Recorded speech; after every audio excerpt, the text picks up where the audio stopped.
Assalamualaikum warahmatullahi wabarakatuh.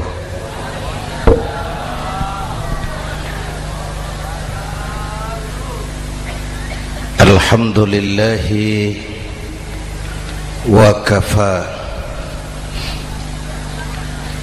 wassalatu wassalamu ala sayyidina Muhammadin al-Mustafa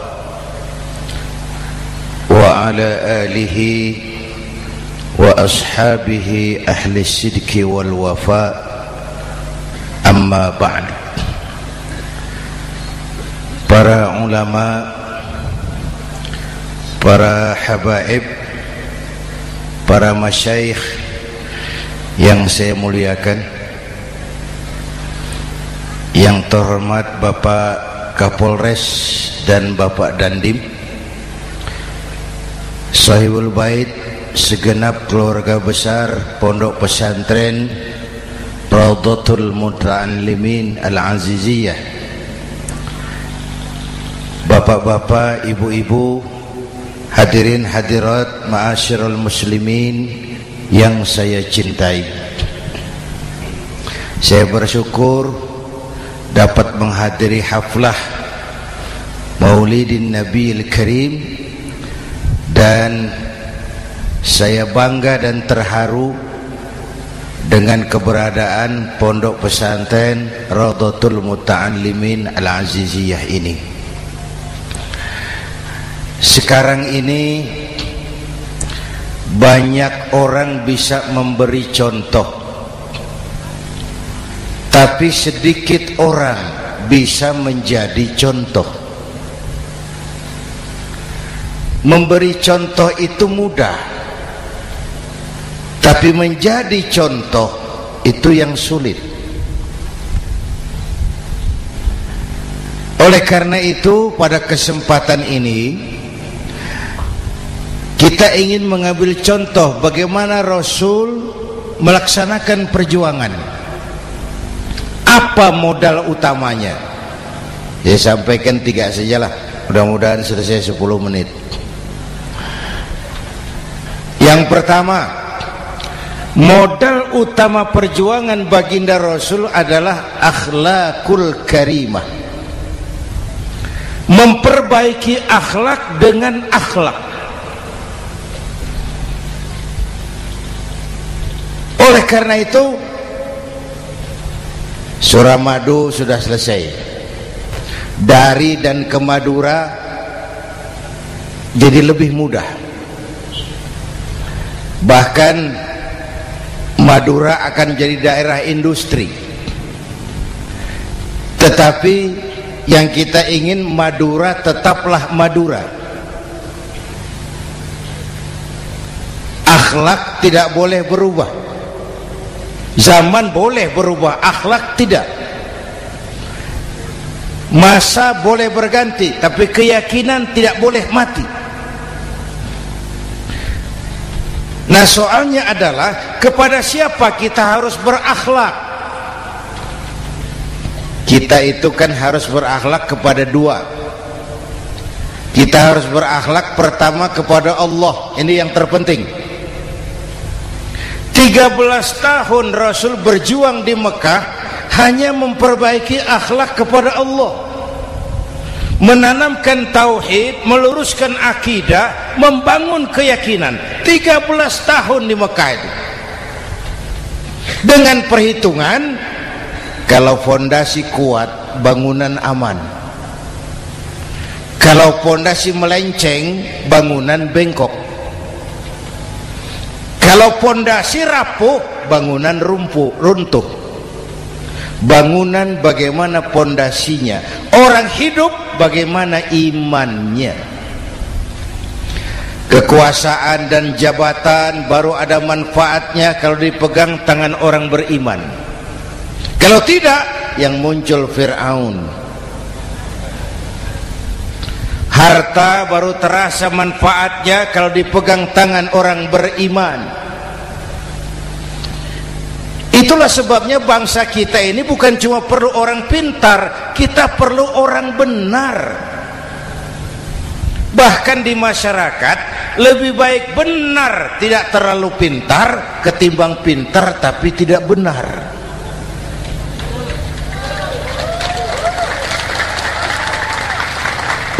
Kalau sudah pintar tidak benar, rusak rakyat itu Pak. Disuruh ngurus beras malah nimbun beras. Ya, disuruh ngurus laut jadi bajak laut. Disuruh ngurus hukum, bikin hukum seperti pisau, tajam ke bawah, tumpul ke atas. Kalau yang kecil salah, hukum cepat-cepat ditegakkan. Yang besar salah, diam pura-pura tidak mengerti. Itu yang melukai rasa keadilan.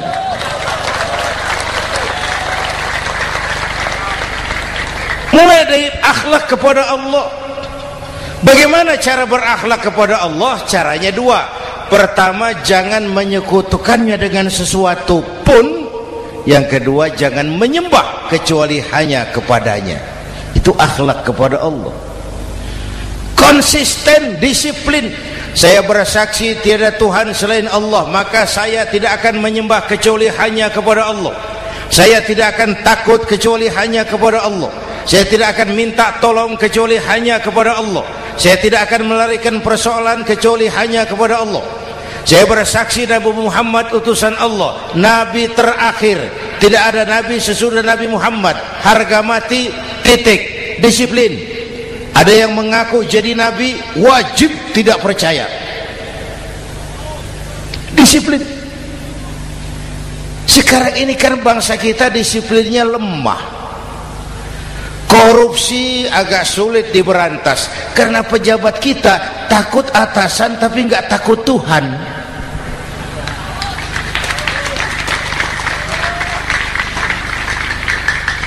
Itu sama dengan anak muda naik sepeda motor ngebut, lampu merah jalan terus, di stop sama polisi. Break. Iya Pak. Minggir. Siap. SIM ada Pak. SNK ada Pak. Tahu kau lampunya merah? Tahu Pak. Kenapa lewat terus? Saya nggak tahu, ada Bapak. Itu disiplin kita. Tenang benar jawabnya, kayak orang nggak salah itu.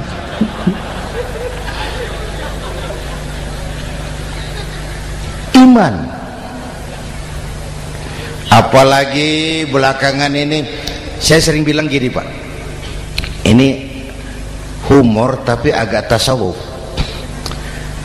Orang yang paling tenang hidupnya itu tukang parkir. Coba lihat tukang parkir, walaupun mobil banyak, mereknya bagus-bagus, tidak pernah sombong. Tenang. Nanti mobil pergi satu demi satu, habis sama sekali, dia tidak sedih. Tenang. Mobil banyak tidak sombong, mobil habis tidak sedih. Apa rahasianya? Ternyata, nih tasawufnya di sini. Tukang parkir tidak merasa memiliki, tapi merasa dititipi. Wah, itu. Siapa saja yang merasa memiliki, bersiaplah kehilangan, dan itu menyakitkan. Tapi kalau merasa dititipi, jabatan, harta, anak, istri, semua titipan, hiduplah seperti tukang parkir. Pertama, titipan tidak boleh bikin kita sombong. Dititipi kok sombong, tidak pantas ya. Pak Zainuddin titip mobil ya, silakan. Yang punya mobil pergi, saya petatang peteteng. Tidak pantas dititipi kok sombong. Ada orang dititipi jabatan oleh Allah sombong. Dititipi sombong. Ada enggak pejabat sombong? Ada, namanya Fir'aun. Itu pejabat-pejabat sombong anak buah Fir'aun semua. Dititipi harta oleh Allah, jadi orang kaya sombong, sama tetangga tidak mau kenal, orang lain kecil semua, jalan tidak injak tanah. kuntilanak. Yang kedua penting, titipan harus dijaga baik-baik. Kalau tidak, yang nitip marah. Yang nitip marah. Pak, titip sepeda motor, silakan. Waktu diambil sepeda motor, kaca spion pecah, knalpot hilang, bemper hancur. Marah enggak yang nitip? Marah. Saya kan titip, kenapa enggak dijaga baik-baik? Dititipi harta oleh Allah jadi orang kaya supaya bangun pesantren, bela yatim, santuni yang lemah. Pelitnya 17 setan. Yang nitip marah. Dititipi jabatan oleh Allah isinya korupsi saja, yang nitip marah. Nah, saya mau kasih lihat sekarang. Allah titip Indonesia. Allah titip Indonesia. Hai rakyat, ini Indonesia, aku titip, kata Allah. Sebentar, ada meja mau naik. Silakan Mas. Iklan. Ya, terima kasih. Jangan disangka kalau disediakan air teh pidatonya jadi lama. Dekorasi ini kok. Sampai mana tadi? Hai rakyat, ini Indonesia, aku titip, kata Allah. Ini negara besar dan kaya. Titipan ini ditebus dengan keringat, air mata, darah, dan nyawa. Ini bedanya. Malaysia memang merdeka, tapi diberi Inggris. Singapura merdeka, diberi Inggris. Indonesia merdeka, keringat, air mata, darah, dan nyawa. Ini negara aku titip, kata Allah. Ini negara besar dan kaya. Buminya subur. Di atas perut buminya segala tanaman hidup. Di bawah perut buminya ada gas, minyak, batu bara. Lautnya kaya, hutannya kaya. Kekayaan negeri ini harus digunakan bagi sebesar-besar kemakmuran rakyat. Itu amanat konstitusi. Disalahgunakan, dikorupsi, yang nitip marah. Yang nitip marah. Kalau dia marah, dia suruh makhluknya yang lain negur. Siapa? Merapi, Bromo, anak Krakatau. Itu Merapi demo, Pak. Kalau kita rakyat demo, anak buahnya Pak Danres turun. Tapi kalau Merapi demo, siapa yang mau ngatasi? Mbah Marijan. Selesai. Sekarang Mbah Marijan sudah kumpul sama Mbah Surip di alam barzah. Dia sudah ketemu dia. Kata Mbah Surip, tenang Mbah Marijan, tak gendong, aman sudah. Aman sudah. Saya mau bilang Merapi itu makhluk, Krakatau itu makhluk, Bromo itu makhluk. Tidak mungkin makhluk bergerak dengan sendirinya, pastilah ada yang menggerakkan. Maka baik-baiklah sama yang bikin angin supaya bertiupnya sesuai keperluan. Baik-baik dengan yang bikin air supaya datangnya sesuai kebutuhan.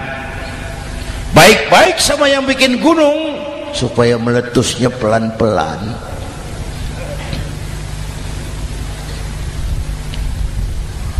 Bapak Ibu hadirin yang saya hormati, menjaga titipan. Jangan menyembah kecuali hanya kepadanya. Jangan menyekutukannya dengan sesuatu pun. Ayo, saya ngobrol kita. Bapak Ibu hadirin yang hadir di sini ini, kita ini semua hamba Allah apa bukan? Hamba Allah. Kata siapa? Kata kita. Kalau kata kita namanya ngaku. Ngaku itu boleh dan murah. Apa diakui? Kita belum tahu. Ya, kan baru kata kita itu. Dan tidak otomatis kalau kita bilang saya ini hambamu ya Allah, lalu Allah jawab iya ya.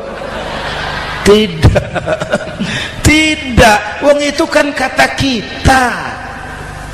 Saya hamba Allah kata saya. Berapa banyak orang perbuatannya, ucapannya berkata saya hamba Allah, perbuatannya menyatakan dia hamba setan, hamba nafsu, hamba dunia, budak jabatan. Tidak sesuai ucapan dengan perbuatan.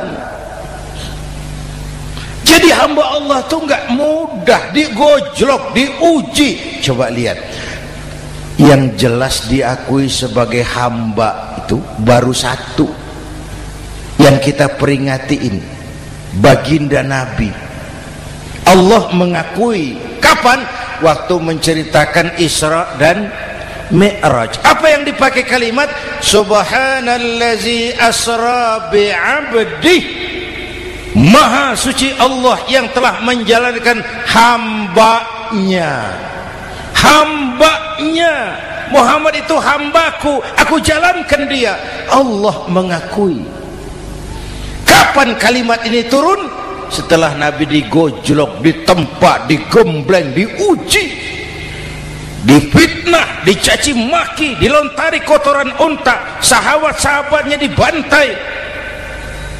Lolos, Muhammad betul-betul hambaku. Ayo Isra Muhammad. Subhanallazi asra bi'abdi, hambaku. Jadi kalau mau jadi hamba Allah ya diuji, digojlok, digembleng.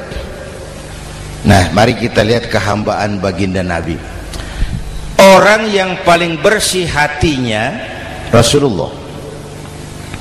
Orang yang paling baik akhlaknya Rasulullah.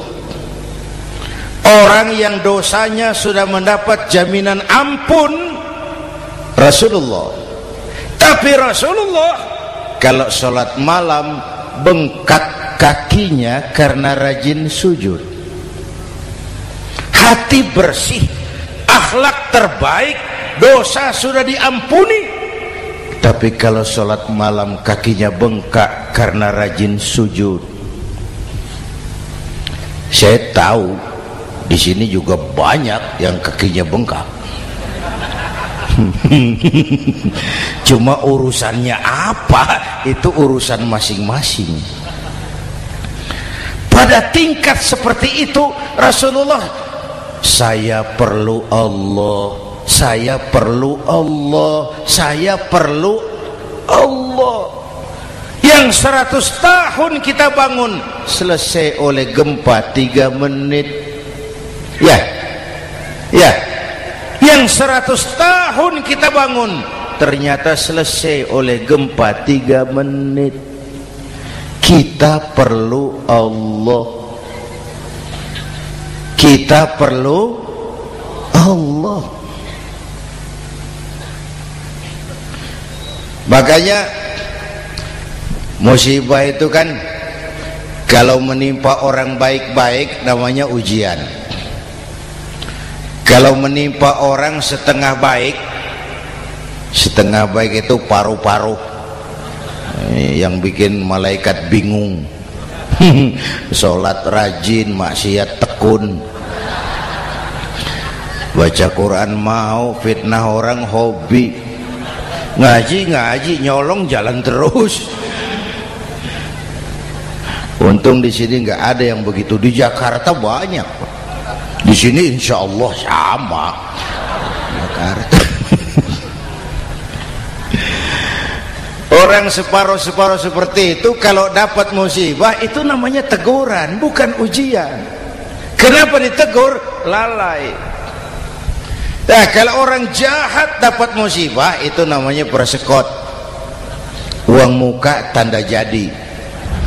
Kontannya nanti di akhirat. Kalau diuji bukan saja harus sabar, tapi harus lulus. Kalau ditegur, introspeksi, perbaiki yang kurang, kurangi yang memang berlebihan. Bertali-tali, bersambung-sambung musibah ini, dan musibah kalau datang tidak pernah memilih, tidak pernah memilih. Bapak Ibu hadirin yang saya muliakan, jadi mari yang pertama jaga akhlak kita kepada Allah. Jangan menyekutukannya dengan sesuatu pun, jangan menyembah kecuali hanya kepadanya. Sekarang kan musim entertain, orang pandai membangun pencitraan, orang pinter bikin bungkusan. Sekarang ini kiai sama dukun tipis bedanya. Bener Pak, pemburu hantu pakai sorban, pakai gamis, nanti kiai pakai helm. Atribut sudah kacau sekarang ini, siapa pakai apa, siapa mau jadi apa, ndak jelas. Sementara masyarakat kita memang agak kutil, kurang teliti, cepat heran, gampang kagum. Pernah terjadi suatu saat tabrakan di jalan, keras sekali, korban jatuh berlumur darah, dikerubungi orang banyak. Datang wartawan mau ambil gambar dari dekat, sulit, banyak sekali orang ngerubung. Dia cari akal, tolong saya dikasih jalan ke dekat korban. Orang menoleh semua, saudara siapa? Saya bapaknya korban, katanya. Dia mengaku bapaknya korban, ya orang minggir semua. Minggir, ada bapaknya korban. Orang minggir semua, dia maju ke depan korban. Sampai di depan korban pucat mukanya itu wartawan. Kenapa? Yang ketabrak anak monyet, Pak. Dia sudah ngaku bapaknya korban.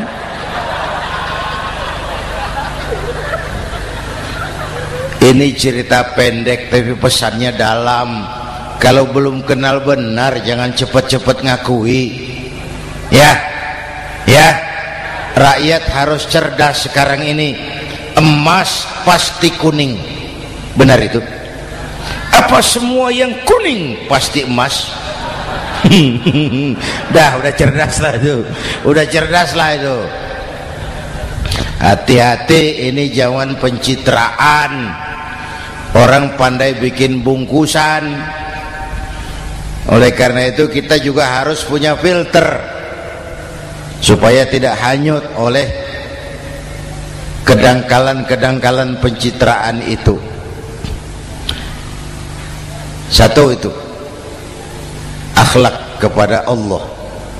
Yang kedua, kepada siapa kita berakhlak? Kepada sesama manusia. Kepada sesama manusia itu siapa? Pertama, sesama muslim. Malam ini saya hadir di sini, saya tidak merasa tamu. Saya hanya keluarga di tengah keluarganya. Bahwa saya lahir di Jakarta itu sih kebetulan, saya nggak pesan. Yang kita tidak pesan jangan diributkan. Kita nggak pesan. Warna kulit seperti ini kita nggak pesan. Dari suku apa lahir kita nggak pesan. Potongan seperti ini kita nggak pesan. Islam membebaskan manusia dari ras diskriminasi. Pada waktu yang bersamaan Islam mengangkat harkat, derajat, martabat kaum wanita. Ini kasihan dari tadi nggak diajak ngomong nih. Pada waktu yang bersamaan Islam mengangkat harkat, derajat, martabat kaum wanita. Ibu-ibu mestinya lebih terima kasih sama Rasulullah. Sebelum Rasulullah datang, nasib perempuan menyedihkan, dilecehkan, harganya murah. Sebelum Rasulullah datang, murah. Sebelum Rasulullah datang, murah. Coba lihat wanita sebelum Islam, sedih, dilahirkan hanya untuk melahirkan, alat pemuas nafsu. Kalaupun berperan, peranannya cuma segitiga, dapur sumur kasur, kasur sumur dapur. putar-putar di situ saja. Tidak usah di Arab, dunia, di Jawa. Raja-raja Jawa sebelum kenal Islam seenaknya ngumpuli perempuan kan, selirnya yang 30, 50. Sultan-sultan di Turki piara harem ratusan orang perempuan. Kaisar terakhir dinasti Ming Cina bangun istana 1000 kamar, istrinya 1000. Innalillahi wa inna. Itu saya coba pikir, raja kalau istrinya 1000, kapan pakai kolor itu raja?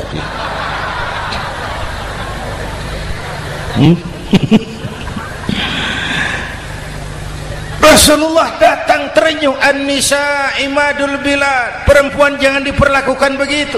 Perempuan tiang negara. Kalau baik perempuan, baik negara. Kalau rusak perempuan, hancur negara. Waktu ditanya, ya Rasul, siapa yang paling harus saya taati di dunia? Ibumu. Setelah itu siapa lagi? Ibumu. Setelah itu siapa lagi? Ibumu. Setelah itu siapa lagi? Bapakmu. Menghargai perempuan, ibumu, ibumu, ibumu, bapakmu. Ibu 3 kali disebut, bapak 1 kali, ibu 3 kali, bapak 1 kali, ibu 3, bapak 1, 1 bapak. Gimana sih ngitungnya jadi kerok begini? Salah ngitungnya, salah.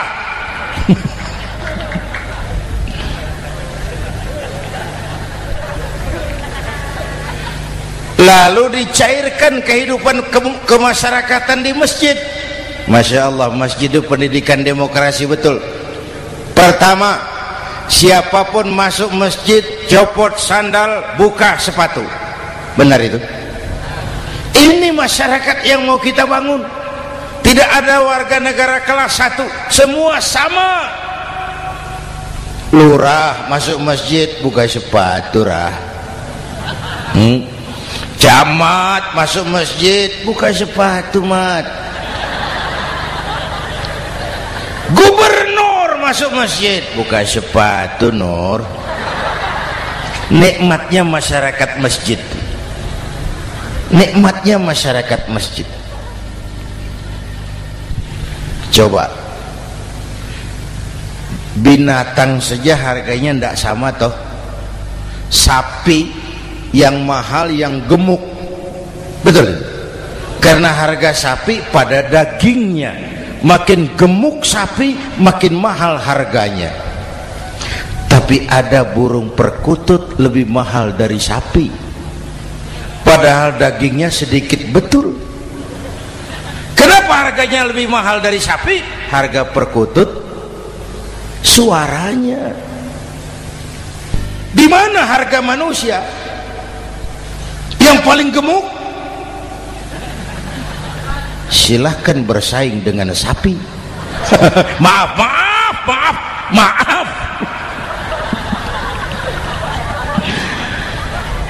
Inna akramakum indallah atqakum.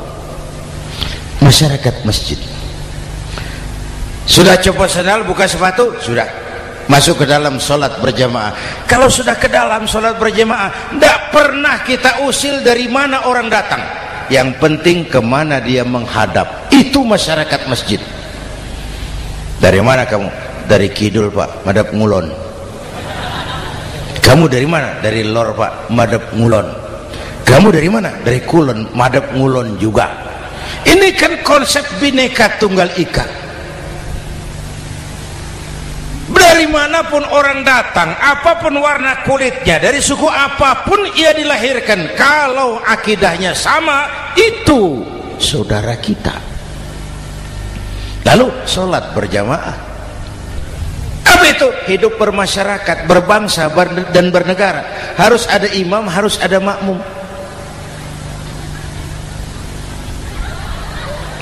Kenapa? Ini saya harus agak hati-hati, pakai sarung angin ini. Apa tadi ngomong apa saya? Salat berjamaah, bermasyarakat, berbangsa dan bernegara. Ada imam, ada makmum. Siapa makmum? Kita ini rakyat. Siapa imam? Para pemimpin negara.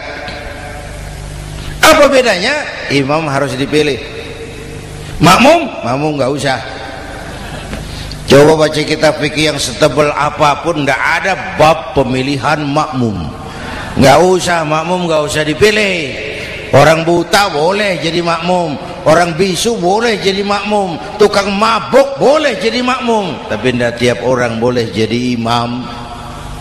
Imam harus dipilih.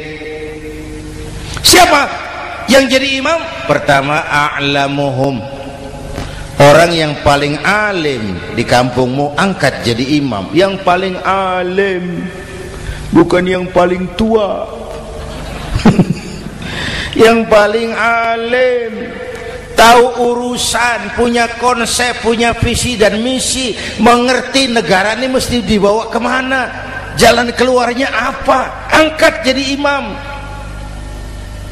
Pak, ada dua orang Pak, alimnya sama, yang mana yang dipilih? Kalau ada dua orang alimnya sama, kata Nabi, afsahuhum, yang lebih fasih lidahnya. Apa artinya fasih? Nyambung sama rakyat, tahu apa yang dimaui rakyat, nyambung. Tidak sah orang fasih bermakmum kepada imam cedal.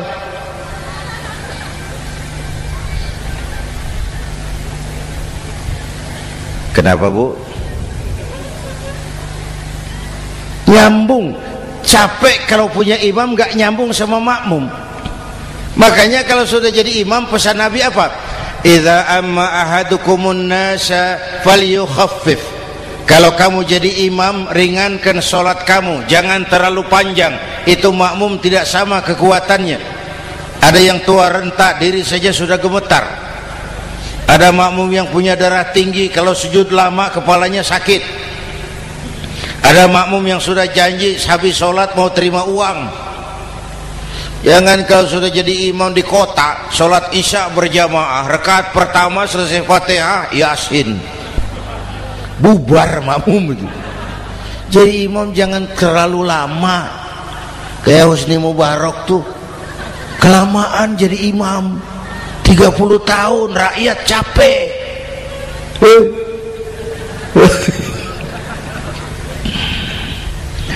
Bapak Ibu hadirin yang saya hormati, nah masyarakat Islam ini loyal, taat, setia. Kapan? Kalau imamnya benar. Imam takbir, makmum takbir, imam ruku', makmum ruku', imam i'tidal, makmum i'tidal, imam sujud, makmum sujud. Tapi masyarakat Islam tidak buta. Imam keliru, makmum wajib menegur. Ya, bagaimana negurnya? Mestinya ruku', imam sujud. Wah, keliru ini. Subhanallah, kan gitu. Itu aturan main. Tidak boleh imam keliru, makmum emosi, main pegang, mam, hoi salah, hoi, kacau sholat.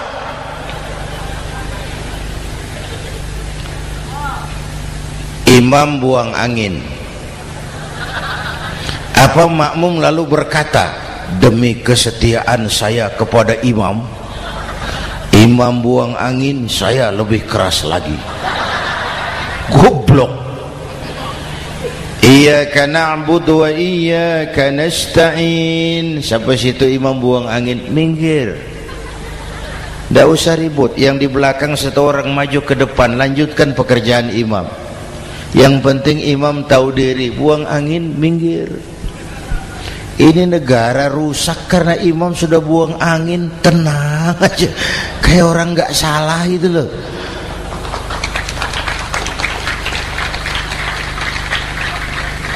Selesai sholat dikasih tahu imam tadi buang angin ya sedikit.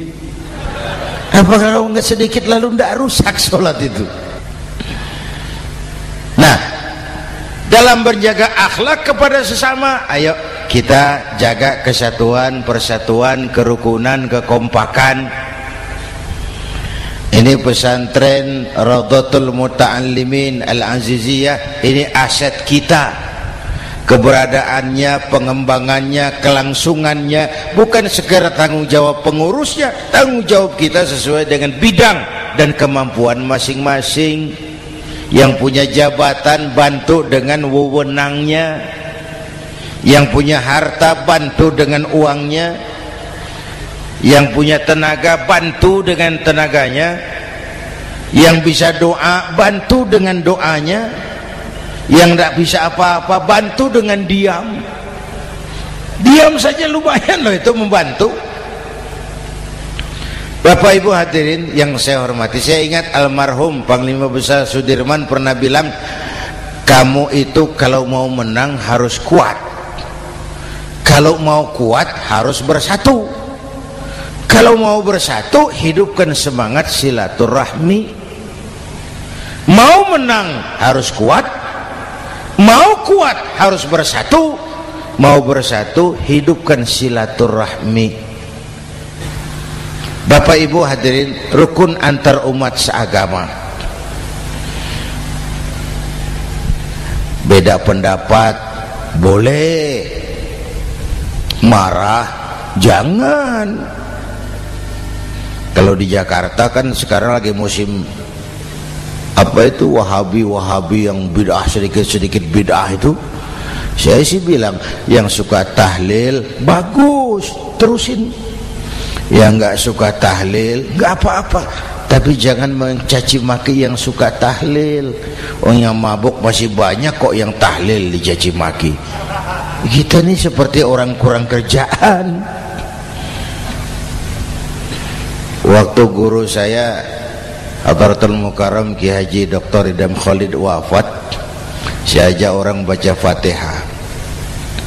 Selesai, saya lagi duduk di belakang, seorang pengusaha nemui saya, Kiai, kenapa? Saya coba ingin kepastian. Apa? Orang yang sudah mati dibacakan Fatihah itu apa pahalanya sampai? Saya bilang gini, Mas, kamu kalau nggak percaya mati aja dulu. Saya bacain Fatihah, tunggu di sono. Kalau nggak nyampe balik lagi nggak apa-apa.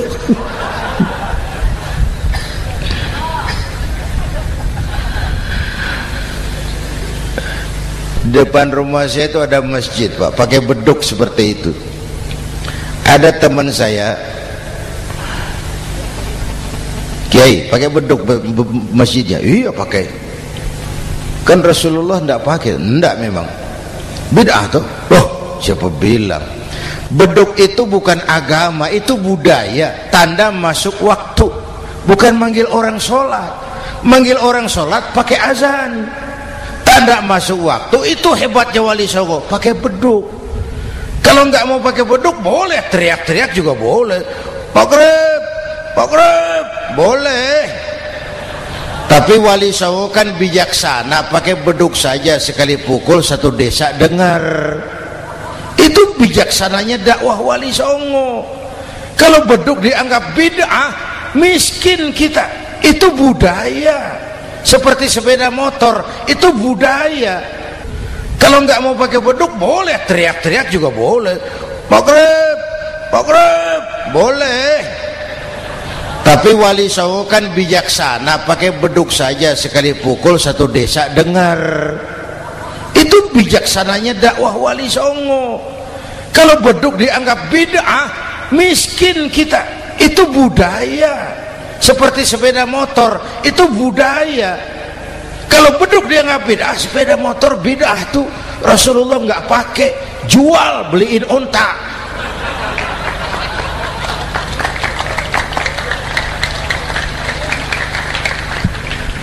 Ayo cari persamaan, jangan memperbesar perbedaan. Hormati pendapat orang kalau pendapat kita juga ingin dihormati.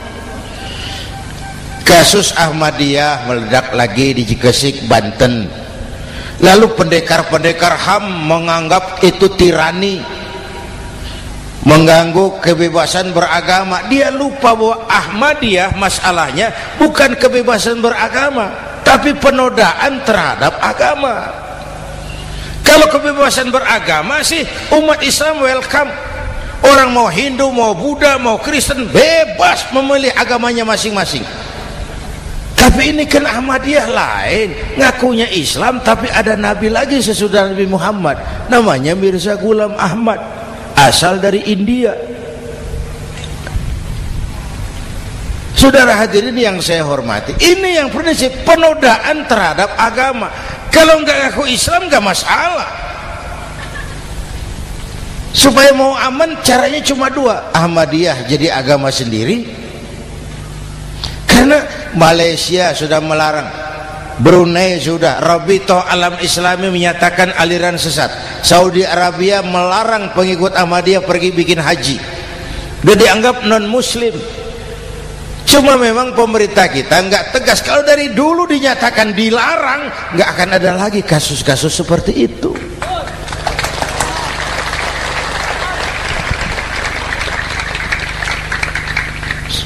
Nah, selain itu kita umat juga harus disiplin. Coba sudah berapa banyak nabi bermunculan di Indonesia. Dan Indonesia ini saya heran, Indonesia ini pasar bagus, Pak. Kalau ada nabi, ada aja pengikutnya, saya heran tuh. Indonesia ini pasar bagus. Ada Ahmad Musaddiq Al-Qiyadah, jadi nabi. Konsultan bulu tangkis jadi nabi.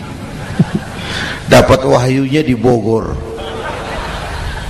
ditangkap polisi 4 tahun. Muncul lagi di Bandung, namanya Sayuti, tukang cukur, ngaku dapat wahyu jadi nabi, ditangkap polisi lagi 2 tahun. Di Malang Ustadz Roy, ya sebenarnya petinju, dia masuk Islam, mu'alaf, belajar Islam tidak pakai guru, diutak-atik ayat Quran. Sholat kita harus mengerti artinya, maka sholat boleh pakai bahasa masing-masing. Ramai masjid. 2 tahun penjara. Di Jakarta muncul lagi Lia Edan, ngaku Jibril, ditangkap juga oleh polisi. Kita salut sama polisi kita lah, bukan cuma teroris, Jibril ditangkap Pak Kapolres. Saya bilang sama teman-teman polisi, untung dia ngaku Jibril, Pak. Coba kalau dia ngaku Israel, lebih gawat itu.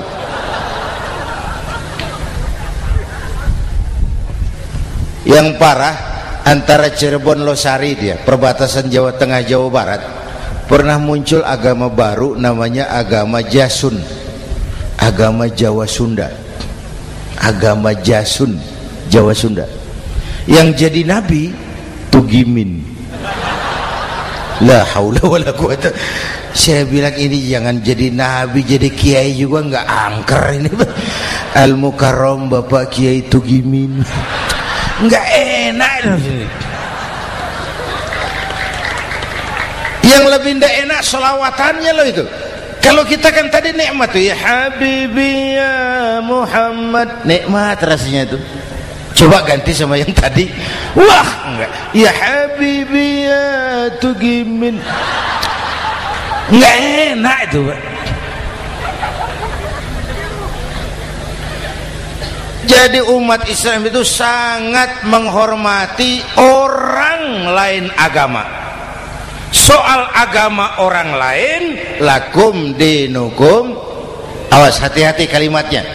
Kita menghormati orang lain agama. Soal agama orang lain, lakum dinukum, kita memang yakin cuma Islam agama yang benar, tapi bukan berarti kita boleh menghina agama orang lain. Kenapa? Kalau agama kita yang dihina, kita kan sakit hati. Orang lain sama dong. Itu sebabnya Allah berpesan, jangan kau caci maki Tuhan mereka, karena mereka akan balas mencaci maki Tuhanmu. Dan itu artinya mencaci maki aku, kata Allah. Jelas ini? Jelas? Justru karena umat Islam mayoritas di Indonesia, maka kerukunan antar umat beragama terjaga dengan baik. Kalau umat Islam mau main kasar, mau main kayu, mau main keras, Umat Islam ini 85%, yang lain pasti selesai, saya jamin selesai. Tapi kan tidak, kita sadar betul ini negara Pancasila, kita sadar betul bahwa kita harus menghargai orang lain agama, menjaga kerukunan, rukun antar umat beragama. Yang ketiga, rukun antar umat beragama dengan pemerintah. Dulu kiai saya bilang, sultanun zulum khairum min fitnatin tadum. Pemerintah yang jelek pun sebenarnya masih lebih lumayan ketimbang tidak ada pemerintahan, kalau itu ukurannya. Coba umpama nanti Pak SBY sudah terlalu pusing, lalu pengumuman jam 000, seluruh rakyat Republik Indonesia saya umumkan mulai malam ini tepat jam 000 pemerintah bubar. Ayo bayangkan seperti apa kita tanpa pemerintah. Hukum rimba, yang kuat menekan yang lemah, yang kaya merampok yang miskin. Rumah saudara dirampok, lapor ke polisi, kata Kapolres, maaf polisi baru bubar. Hak asasi diinjak-injak, lapor ke pengadilan, pengadilan bubar. Masih ada pemerintah saja yang kuat suka menekan yang lemah, apalagi kalau tidak ada pemerintah.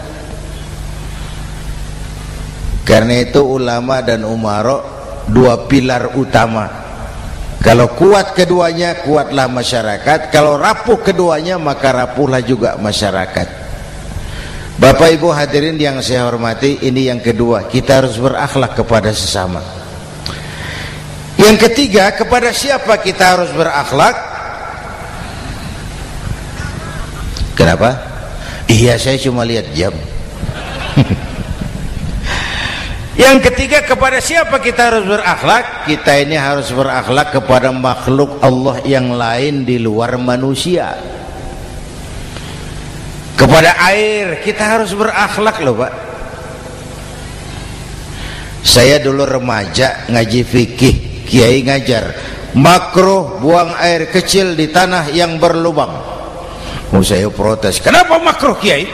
Pertama, untuk kesehatan. Siapa tahu di lubang yang kau kencingi ada gas beracun.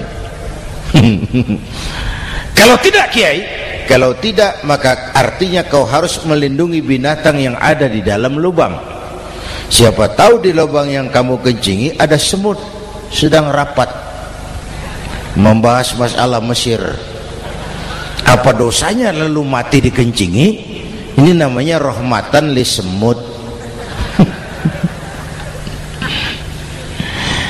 Bapak Ibu hadirin yang saya hormati, ada hadis sederhana, fa iza zabahtum fa ahsinuz zibhata. Kalau kamu menyembelih hewan, sembelihlah dengan cara yang terbaik.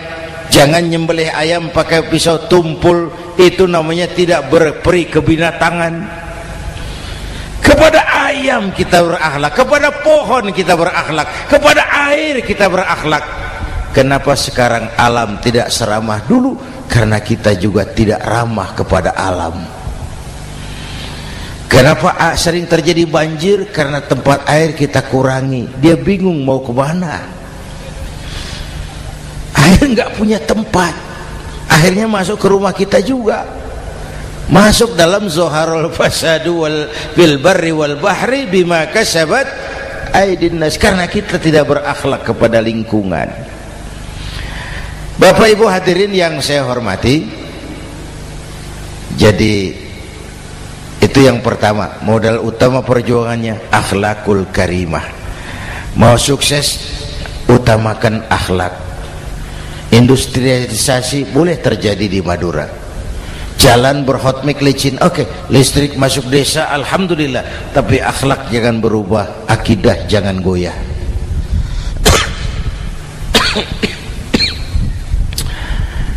Teknologi tidak bahaya, yang bahaya orang yang menggunakannya.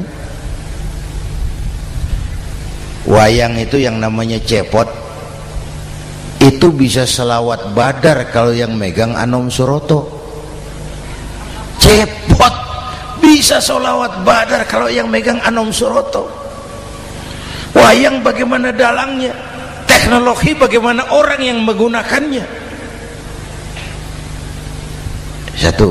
Yang kedua, yang kita contoh dari baginda Rasul, beliau itu sejak kecil tidak dimanjakan, Pak. Lahir ke dunia tidak sempat melihat wajah bapak. Umur 6 tahun ditinggal ibu. Umur 9 tahun ngembala kambing, berniaga ke Syam. Syam itu Syria sekarang. Umur 9 tahun bisnis lintas negara dari Saudi ke Syria. Remaja tidak dimanjakan, kerja keras, peras keringat, banting tulang, tidak ada pekerjaan halal yang hina. Lahir pribadi yang tegar, mental yang tahan banting, manusia yang tidak cengeng karena sejak kecil ditempa oleh kesulitan. Jadi gini, orang itu kalau biasa susah, ketemu susah, ndak kaget, Pak. Mentalnya kuat. Saya santri biasa makan kangkung, datang ke rumah teman dikasih kangkung, loh makanan saya ini, dikasih daging ayam, nambah. Orang tuh kalau biasa susah enak. Saya santri biasa tidur di masjid, disuruh nginep di hotel, pules, Pak. Tapi yang biasa tidur di hotel suruh nginep di masjid, encok. Hidup ini perjuangan. Mau sukses harus berani susah. Jangan seperti dulu nih cerita santri. Ada santri beternak lebah, ambil madunya itu. Satu hari dia mau periksa sarang lebah, naik ke pohon pakai tangga, pakai sarung biasanya santri. Dia lupa tidak pakai celana dalam, naik pohon periksa, entah bagaimana terpegang sarang lebah itu, berhamburan lebahnya keluar, salah satu masuk ke sarungnya, tergigitlah Al-Mukarramnya itu. Dia menjerit, aduh, jatuh berguling ke bawah. Sudah lama jatuh, dia buka sarungnya, dia lihat bengkak. Karena bengkak kan jadi besar, senang juga dia. Dia berdoa, ya Allah, hilangkan sakitnya, biarlah bengkaknya. Ini kan, ini doa orang nggak konsekuen. Bengkak dan sakit itu paket. Mau bengkak ya harus berani sakit. Masa sakitnya bengkaknya mau, sakitnya nggak mau. Itu satu itu. Yang kedua, kita ini sering kalau punya cita-cita sering seperti rapat tikus. Satu hari sekelompok tikus rapat paripurna tikus untuk mengantisipasi bahaya kucing. Bagaimana supaya kucing itu jangan lagi mengganggu kita. Akhirnya ada yang mengusulkan begini, bagaimana kalau di leher kucing kita gantungkan lonceng, supaya kalau dia datang dari jauh suaranya sudah kedengaran dan kita bisa lari menyelamatkan diri. Wah, cerdas dia. Setuju, setuju semua. Setuju, setuju, setuju. Bagus. Nah, oke. Waktu pembicaraan dilanjutkan, tikus mana yang mau menggantungkan lonceng ke leher kucing? Rapat bubar. Setuju, akur. Iya, iya. Waktu kerja selesai. Bapak Ibu hadirin yang saya hormati, terutama anak-anak saya, para santri, remaja, pemuda. Hidup ini persaingan. Bapakmu tamat SD nak, kau sarjana. Bapakmu cuma jadi RT nak, kau camat. Bapakmu tukang tambal ban, kau harus punya pabrik ban. Anak saya pertama dulu, saya titip mondok di Tebuireng. Tahun pertama pulang saya kontrol, sini kau, apa hasilmu setahun di pesantren? dia sodorkan saya sebuah piagam penghargaan juara lomba pidato di pondoknya. Saya heran, ini anak di rumah jarang ngomong, kok bisa jadi juara pidato? Saya tanya, kamu bisa pidato, apa yang dipidatoin? Dia bilang, kan kaset ayah dihafalin gitu. Ya saya ketawa juga, waktu itu dia masih anak-anak. Baiklah, tapi apa cita-citamu?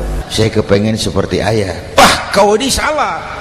Kalau aku ayahmu di matamu, menurutmu hebat, mestinya kau 10, 100, 1000 kali lebih hebat dari orang-orang yang kau anggap hebat.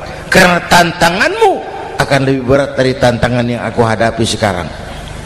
Kalau kau sama dengan aku, kau ditinggalkan zaman karena kau tidak mampu menjawab tantangan zamanmu.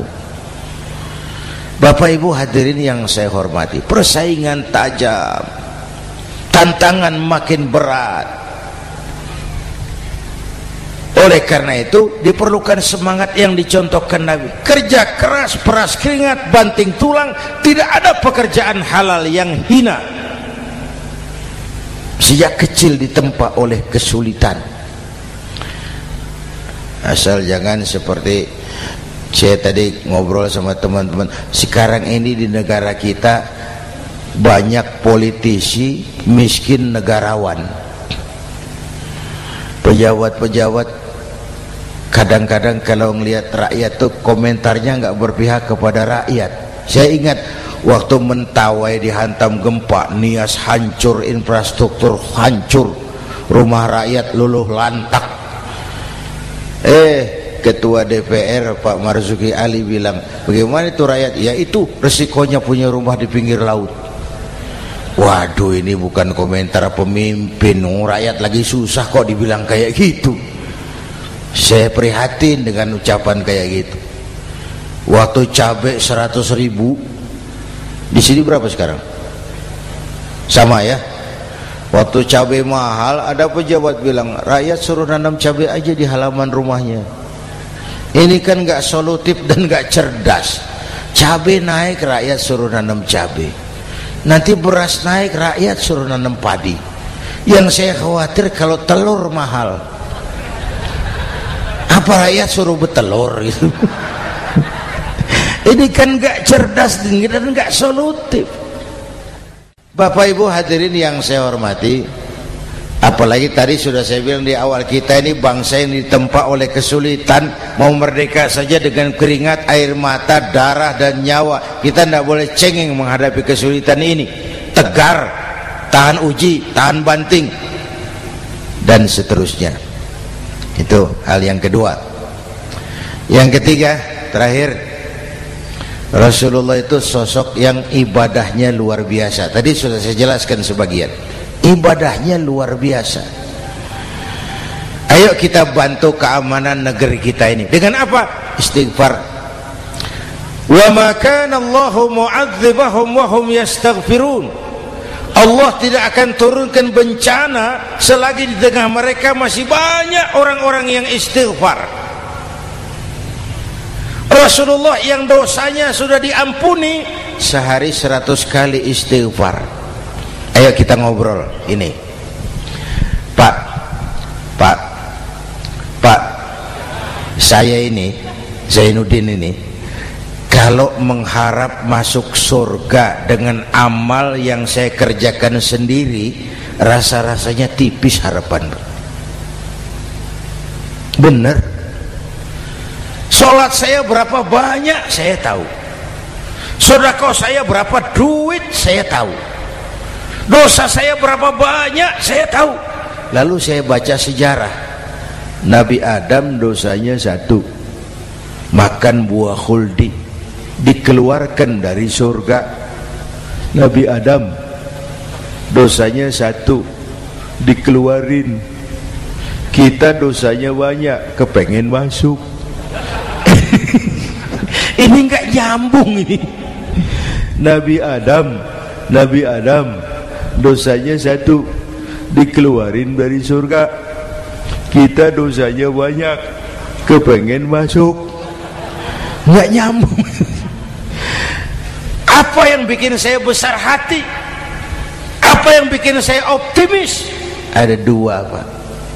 Pertama yang disebut rahmat Allah, yang kedua disebut syafaat Rasulullah. Dua itu, Pak. Oh, kalau kita ini insya Allah nanti sampai ke surga, amin, amin. Kalau kita ini sampai ke surga, Pak, saya jamin itu bukan karena amal kita, itu karena rahmatnya Allah. Ndaklah seberapa banyak sih amalan kita mau menggapai surga. Kalau bukan karena rahmatnya Allah, sulit sampai ke sana. Hei manusia, dosamu besar, tapi lihat rahmatku lebih besar. Hei manusia, salahmu banyak, tapi ampunanku lebih banyak. Kau nangis di hadapanku, aku senyum melihatmu.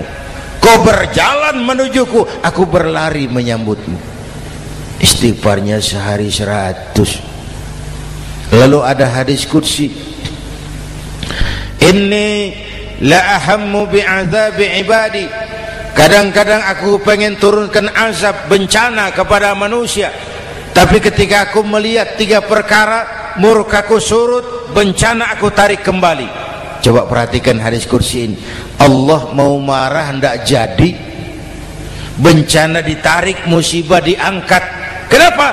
Ada yang meredam murka Allah. Allah enggak jadi marah. Siapa? Pertama, suyukhan rukka. Aku lihat orang-orang tua tengah malam sujud sambil berlinang air mata, nangis di hadapan Allah. Itu kita hutang jasa loh, Pak, sama orang-orang yang tengah malam sujud nangis di hadapan Allah. Lihat yang begitu Allah tidak jadi marah tuh.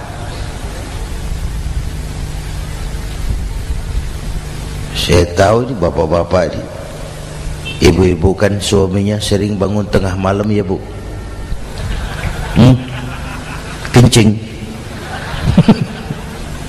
Bikin bingung malaikat. Sudah mau ditulis tahajud, kencing doang. Kata malaikat, sialan, hampir salah tulis.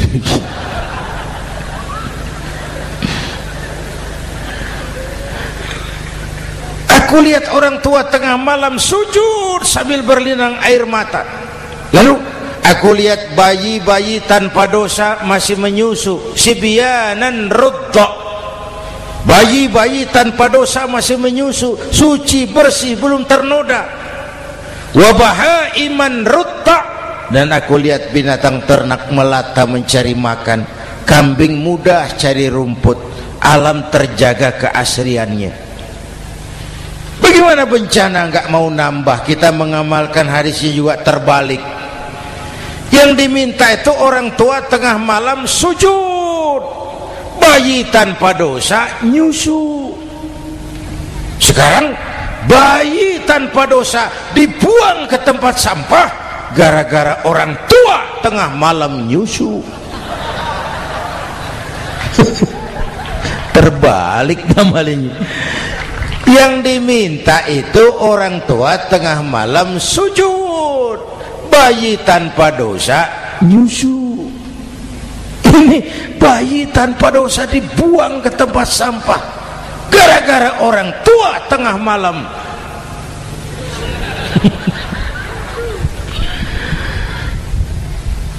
Bapak Ibu hadirin yang saya hormati, rahmat Allah kita perlu.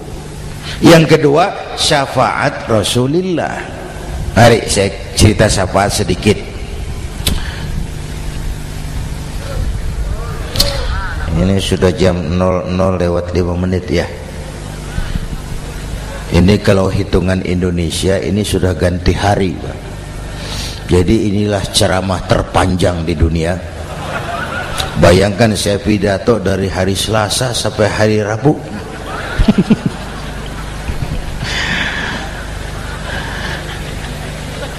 Syafaat, agak saya singkat ceritanya. Nanti itu Pak, setelah alam ini hancur sehancur-hancurnya, bumi gempa, gunung meletus, air laut tumpah ke darat, halilintar menyambar, planet-planet bertabrakan, semua yang hidup mati bareng tanpa persiapan, termasuk malaikat. Malaikat mati, yang tinggal cuma Allah sendirian. Yang lain hancur semua, tinggal Allah sendirian. Allah patroli, berseru-seru, limanil mulkul yaum, ahai, siapa penguasa hari ini? Mana Fir'aun yang ngaku Tuhan, nongol kalau memang Tuhan. Mana Abrahat, mana Namrus, mana itu Benito Mussolini, mana itu Adolf Hitler, mana itu Hosni Mubarak.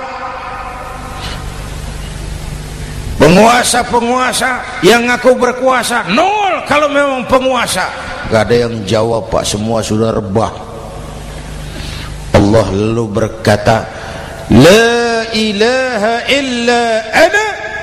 Ternyata tidak ada Tuhan lain selain aku. Allah sombong waktu itu. Kalau Allah sombong itu pantas. Hadis qudsi mengajarkan al-kibriya'u libasi, sombong itu pakaianku, kata Allah. Cuma aku yang pantas pakai. Kamu manusia nggak pantas pakai pakaianku, kebesaran. Pakaian Allah mau dipakai, sombong itu pakaian Allah, cuma Allah yang pantas pakai. Nanti itu yang pertama dihidupkan bukan kita, malaikat dihidupkan lebih dulu. Tiupan pertama, malaikat hidup semua, diatur panitia akhirat. Yang nyambut tamu siapa, yang pimpin marawis siapa, Malik siap, sediakan neraka.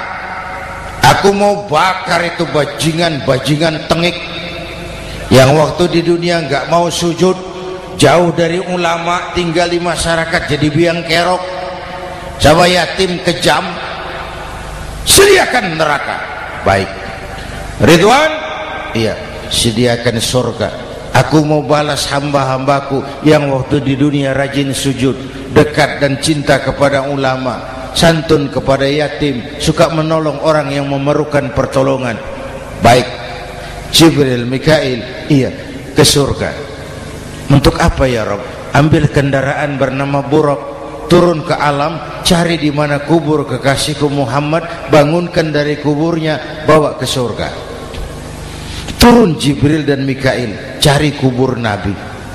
Wong alam sudah hancur-hancuran, jangan cari kuburan, cari bangkalan aja nggak ketemu. Bingung dua-dua. Jibril sebelah mana kubur Nabi? Nggak tahu Mikail. Lalu dua-duanya sujud mohon pertolongan Allah. Dengan izin Allah terbuka kubur Nabi. Allahumma sholli alaihi wa ala alihi. Bangun dari tidur seperti orang bangun dari kubur seperti orang bangun tidur. Nabi mengusap mata, menoleh ke kanan Jibril, menoleh ke kiri Mikail. Lalu tanya, ayu yaumin hadza ya Jibril? Ini hari apa Jibril? Ini hari apa? Hadza ma wa'ada ar-Rahman. Ini hari yang dijanjikan Allah Muhammad. Ini kiamat. Kiamat Jibril? Kiamat. Jibril, kalau memang ini hari kiamat, aina ummati? Umat saya mana Jibril? Umat saya mana? Allah Karim. Belum pernah saya lihat di dunia ada satu pemimpin yang begini besar cintanya kepada umatnya seperti baginda Rasul. Dari dunia sampai akhirat beliau cinta kita. Dari dunia sampai akhirat beliau bela kita. Bangun dari kubur, tahu hari sudah kiamat, yang pertama ditanya, aina ummati? Umat saya mana Jibril? Kita yang ditanya. Kalau saya yang pertama dibangkitkan dari kubur, lain pertanyaannya. Ini hari apa Jibril? Kiamat Zainuddin. Oh, bini saya mana Jibril? Nabi enggak tanya Khadijah wala Fatimah wala Aisyah, aina ummati, umat saya mana Jibril? Umatmu? Iya, kau manusia pertama yang dibangunkan dari kubur, yang lain masih dikubur. Oh, lalu kita ke surga Muhammad, perintah Allah, perintah Allah. Sampai di surga seperti orang tidak betah Nabi itu, resah, gelisah, mondar mandir, mukanya murung. Yang punya surga kan negur, Muhammad, labbaik ya Rabb. Tidak enak di surga ya? Enak. Kok kamu seperti orang nggak kerasan gitu, resah, gelisah? Kenapa? Saya teringat umat saya ya Allah. Umat saya bagaimana nasibnya? Iya, saya sudah enak di DPR. Salah. Saya sudah enak di surga, gaji cukup, kursi empuk, dapat mobil dinas. Nggak. Umat saya yang waktu kampanye kepanasan itu gimana nasibnya?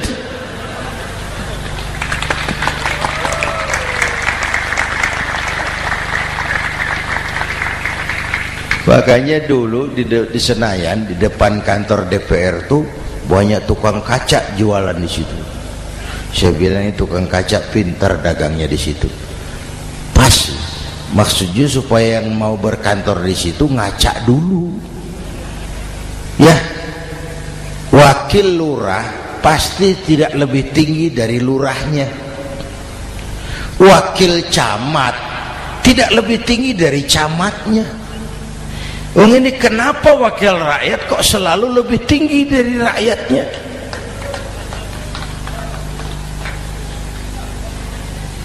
Kan yang memberikan mandat kita rakyat. Kemerdekaan bertujuan mengantarkan rakyat ke gerbang kesejahteraan. Lalu rakyat mempercayai tugas itu kepada pemerintah dan wakilnya di DPR. Saya percayakan kamu mengantarkan rakyat ke gerbang kesejahteraan. Itu amanat Undang-Undang Dasar. Biasanya yang diantarkan sampainya lebih dulu biasanya. Yang diantar sampai lebih dulu, yang mengantar nyusul, namanya ngantar belakangan. Ini lebih cepat wakil rakyatnya makmur daripada rakyatnya. Yang mau ngantar makmurnya lebih dulu dari yang mau diantar. Yang diantar kelelerahan di jalanan, yang mengantar udah sampai. Jadi bagaimana Muhammad? Saya minta izin mau keluar, tengok saya punya umat. Oke, saya potong ceritanya. Saat manusia dibangkitkan dari kuburnya masing-masing, Masya Allah, Masya Allah, saya nggak sanggup bayangkan jumlah manusia yang hidup di muka bumi sekarang kan 6 miliar. Cina berdua, India 2,5 miliar. Cina 1,5 miliar, India 1 miliar rakyatnya. Berdua sudah 2,5 miliar. Itu kalau kencing bareng banjir besar. Bayangkan manusia dari awal sampai akhir berapa puluh miliar kumpul di padang mahsyar. Subhanallah. Sibuk, panik, bingung mau disidang di hadapan Allah. Sebagian kumpul di pojokan berunding, kita mau disidangi.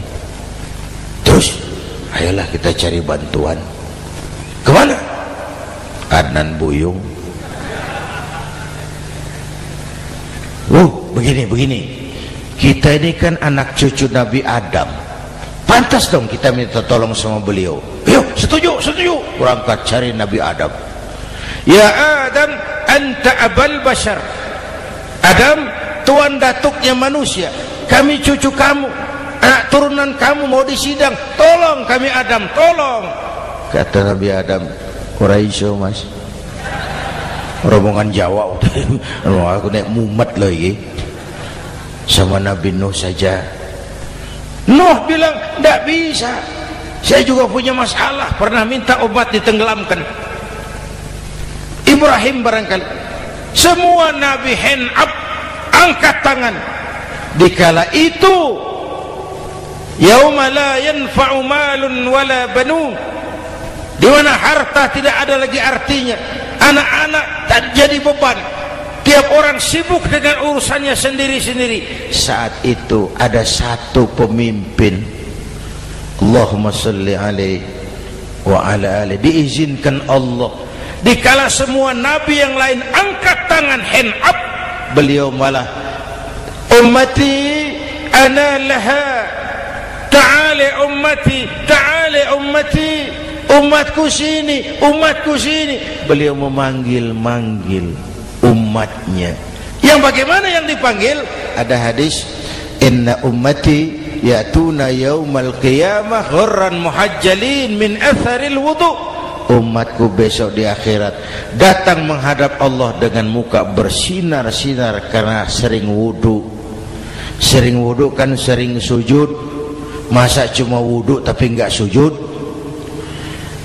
Itu nanti tidak usah mengaku Rasul yang panggil, sini umatku. Tapi kalau muka enggak pernah wudu, enggak pernah sujud, merangkak di depan Nabi, saya umatmu ya Rasul. Kata Nabi, umat saya enggak ada yang kumbal gini. Dikala itu beliau berkenan memberikan syafaat. Syafaat itu saudara-saudara, saya pakai sarung, sobek sedikit, syafaat itu nambeli itu loh. Salat saya kurang sedikit, sedekah saya campur riak sedikit, puasa saya tidak ikhlas sedikit, ditutup dengan syafaat. Saya mau dagang, perlu modal 20 juta, saya punya uang 15 juta, yang 5 juta syafaat. Jadi harus ada modal. Kalau sholat tidak pernah, sedekah tidak pernah, lalu syafaatnya dari mana? Yang dapat tambelan itu yang punya sarung bolong, punya sarung sobek, ditambal dengan syafaat. Lah kalau tidak ada sarung, apa yang mau ditambal? Ya. Nah, mudah-mudahan kita semua mendapat rahmat Allah dan mendapat syafaatnya Rasulullah Sallallahu Alaihi Wasallam. Bapak Ibu hadirin, sudah 7:30 lewat 4 jam. Saya pun kangen, tapi hari sudah larut. Insya Allah lain kesempatan kita jumpa lagi. Terima kasih kepada Al-Mukarramun, para ulama, para habaib, pengasuh pesantren Raudhatul Muta'allimin Al-Aziziyah, dan semua yang hadir. Mudah-mudahan yang saya sampaikan ada manfaatnya. Usikum wa iyaya bitaqwallah. Aqulu qawli hadza fa astaghfirullahal azim li wa lakum. Wassalamu alaikum warahmatullahi wabarakatuh.